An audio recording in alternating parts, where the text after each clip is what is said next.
Hello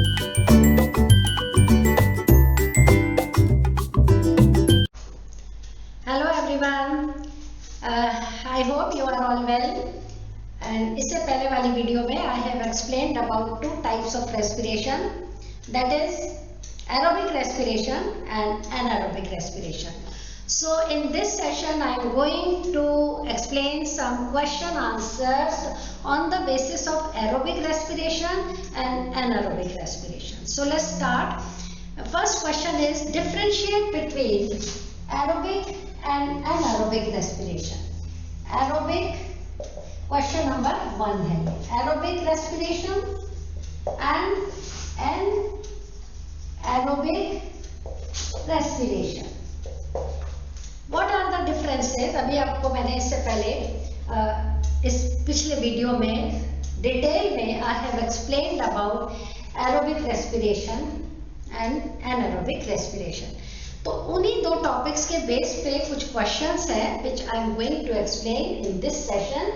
तो first question is aerobic respiration and anaerobic respiration. तो इसमें आपने कॉन्ट्रास्टिंग पॉइंट्स में बताना है. So first point is aerobic respiration takes place in the presence of oxygen. Clear cut difference. Anaerobic respiration takes place in the absence of oxygen, right? Number 2 is कि in aerobic respiration 38 molecules of ATP यानी कि adenosine triphosphate, this is the chemical form of energy, it gets stored in your mitochondria for your use. You can use it anytime for your activities, right? So 38 molecules of ATP produced during aerobic respiration, while in the case of anaerobic respiration only two molecules of ATP यानी कि 2 molecules of adenosine triphosphate produce होते हैं. Number 3 है कि end products of aerobic respiration are carbon dioxide gas, water vapors and 38 molecules of ATP. These are the end products. While in the case of anaerobic respiration, अगर yeast है उसमें बनता है C2H5OH, that is ethanol या ethyl alcohol plus only 2 molecules of carbon dioxide plus 2 ATP. These are the end products of anaerobic respiration. In yeast अगर anaerobic respiration हमारे muscles में है, then the end product will be lactic acid plus 2 ATP, right? So this is another difference between aerobic and anaerobic respiration. और जो आपका aerobic respiration है, mainly इसका जो oxidation वाला part है, this takes place in mitochondria, which is a cell organelle in our body cells. And ये जो anaerobic respiration है, if it takes place in muscles तो ये बनते हैं. तो या तो ये होता है हमारे muscles में, या तो होता है muscles में, या फिर yeast के अंदर ये होता है, yeast cell में ये होता है. So these are some of the differences between aerobic and anaerobic respiration: presence of oxygen, absence of oxygen, 38 molecules of ATP, 2 molecules of ATP. End products are CO2, H2O and 38 molecules of ATP. End products, if it is in yeast, ethanol बनता है, carbon dioxide and 2 ATP. अगर हमारे muscles में है तो lactic acid and 2 ATP बनते हैं. और ये mainly जो इसका main part है oxidation का, aerobic respiration mitochondria में आता है. That is why mitochondria are also known as energy power house हमारे बॉडी के हैं. सेल्स के पावर हाउस भी इनको कहते हैं क्योंकि यहाँ पे एनर्जी बनती है. एंड इसमें जो होता है टेक्स प्लेस लैक्टिक एसिड और ये जो आपके इथेनॉल बनते हैं वो मसल्स में बनते हैं, और आपका जो इथेनॉल है वो ईस्ट में और लैक्टिक एसिड आपका मसल्स में बनता है. सो this is the site of respiration. और इसके बाद सेकंड क्वेश्चन आता है कि name the final products obtained in the anaerobic respiration if takes place in plant, that is in yeast or in animal muscle tissue.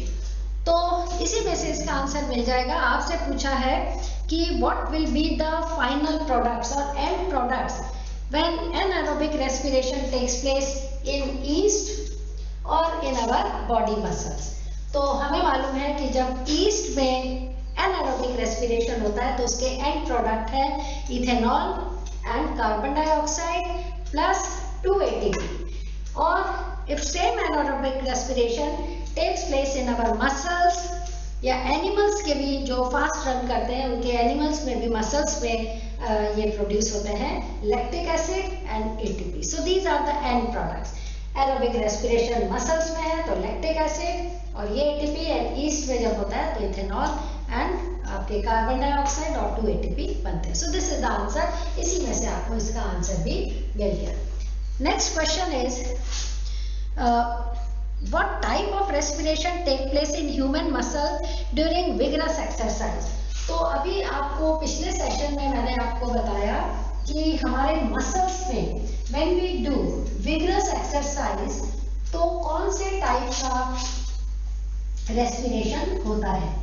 What type of respiration takes place in our muscles when we do vigorous exercise? क्यों पूछा है ये question? Because normally in our body aerobic respiration होता है, Krebs cycle होता है, glycolysis होता है, and during these two processes energy हमें ऑक्सीजन के प्रेजेंस में ये होता है, एरोबिक रेस्पिरेशन में होता है और lot of energy is produce 38 molecules of ATP क्योंकि this much energy is required by our body.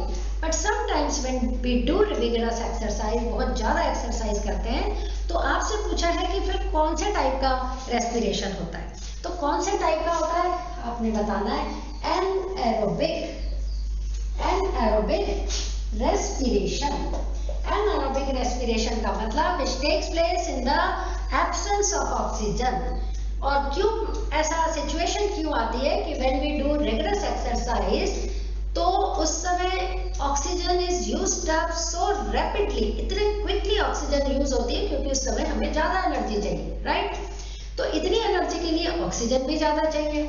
आपके हार्ट को भी बड़ी तेजी से काम करना पड़ता है, आपके लंग्स का रेट ऑफ ब्रीदिंग भी बढ़ जाता है और हमें ऑक्सीजन फिर भी इतनी नहीं मिल पाती, इतनी rapidly energy is being used up कि अल्टीमेटली ऑक्सीजन कम हो जाती है या खत्म हो जाती है हमारे सेल्स में और कंप्लीट ऑक्सीडेशन ग्लूकोज का नहीं हो पाता और उससे हमारा बनता है लैक्टिक एसिड। लैक्टिक एसिड बनता है प्लस ओनली 2 ATP। और आपको मैंने पिछले सेशन में बताया था आपके मसल्स में क्रैम्प्स भी पड़ने लग जाते हैं which is very painful.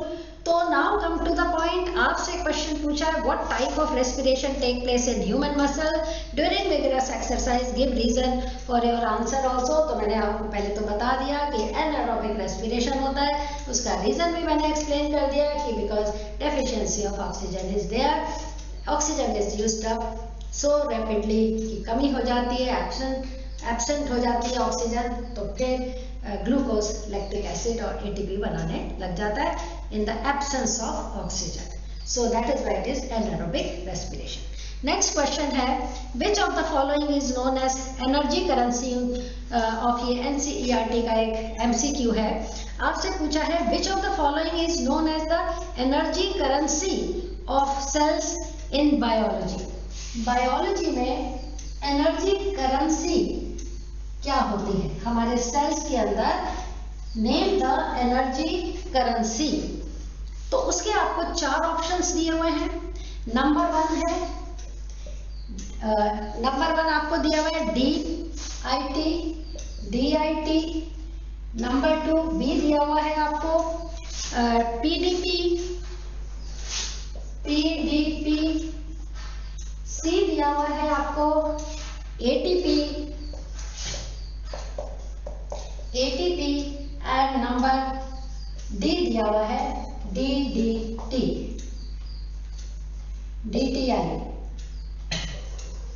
So they have given the 4 options। आपसे पूछा है कि which is the currency, energy currency currency of cell in biology. Biology में हमारे सेल्स के अंदर एनर्जी बनती है, that is also known as energy currency, right, क्योंकि it releases energy, it is a chemical form of energy. तो आपको मैंने मेरे सेशन में एक्सप्लेन किया है ATP. ATP is the correct, ये सब रॉन्ग है। डीडीटी तो एक हाईली पॉइजनस एक वो है, पेस्टिसाइड है। So ATP, adenosine triphosphate, this is the name of energy currency in your cell. तो बायोलॉजी में एटीपी को हम एनर्जी करेंसी मान के चलते हैं, right, because it releases energy. So this is NCERT का ये क्वेश्चन है और इसके लिए 4 ऑप्शन है, तो ATP is the correct option. Next question है एरोबिक और एनारोबिक रेस्पिरेशन के बेस पे, and that is during the deficiency of oxygen in tissues और muscles of human brings pyruvic acid is converted into lactic acid in cytoplasm, in chloroplast, in mitochondria and in Golgi bodies. आपको बताया है कि during the deficiency of oxygen, जब आपके body में deficiency हो जाती है ऑक्सीजन की, यानी कि एनारोबिक रेस्पिरेशन आपके मसल्स में या टिश्यूज में होने लगता है, मसल टिश्यूज में होने लगता है, तो आपसे पूछा है कि पायरुविक एसिड किस फॉर्म में कहाँ पर कन्वर्ट होता है, किस फॉर्म में कहाँ पर कन्वर्ट होता है। तो आपको 4 ऑप्शन दिए हुए हैं। एक तो है नंबर 1 साइटोप्लाज्म, बी आपको दिया हुआ है क्लोरोप्लास्ट, सी आपको दिया हुआ है माइटोकॉन्ड्रिया,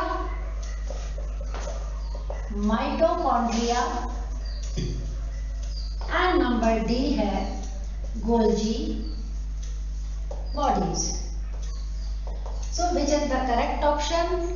आपसे पूछा है कि anaerobic in the deficiency of oxygen.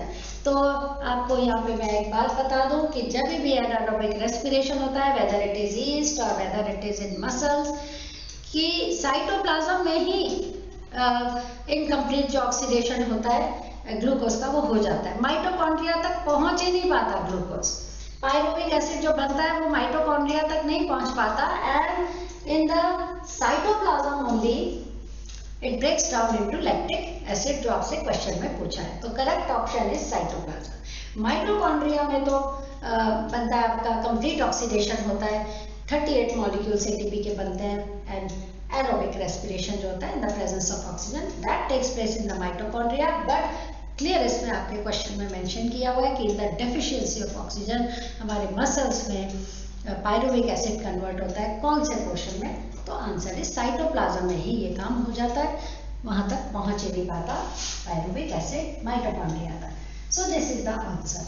And next question, इन्हीं 2 टॉपिक्स के बेस पे, एरोबिक एंड एनारोबिक के बेस पे नेक्स्ट टॉपिक है, that is the breakdown of pyruvate to give carbon dioxide, water and energy takes place in, यानी कि we are talking about aerobic respiration. आपसे पूछा है the breakdown of pyruvate to give CO2. Pyruvate या pyruvic acid भी आपको बार बार मैं बता रही हूँ, पायरुविक एसिड भी इसको बोलते हैं। It breaks down into 6 molecules of CO2, 6 molecules of water और 38 molecules of ATP बनते हैं इससे।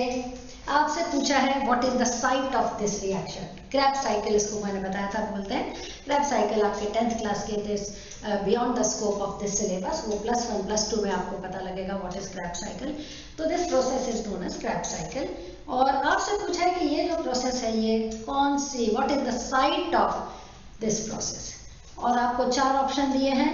ए है cytoplasm, B is given chloroplast,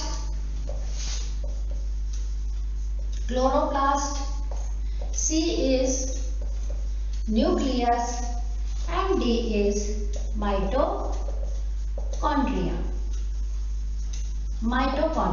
So आपको पता लग गया होगा अब तक mitochondria is the correct option. Complete oxidation pyruvate का होता है इन द माइटोकॉन्ड्रिया, और माइटोकॉन्ड्रिया में होता है ये, और उससे ये प्रोडक्ट एंड प्रोडक्ट्स बनते हैं। So mitochondria is the correct option. So आज का ये मेरा शॉर्ट सेशन है, और जो मैंने आपको पिछले सेशन में बताया उसी के बेस पे ये 5-7 आपको क्वेश्चन मैंने बताए। So thank you so much for watching this my short video. I hope आपको इससे काफ़ी कुछ बातें रेस्पिरेशन के बारे में पता लगी होंगी। नेक्स्ट सेशन में मैं आपका रेस्पिरेशन का ही अगला टॉपिक लूँगी। Thank you so much.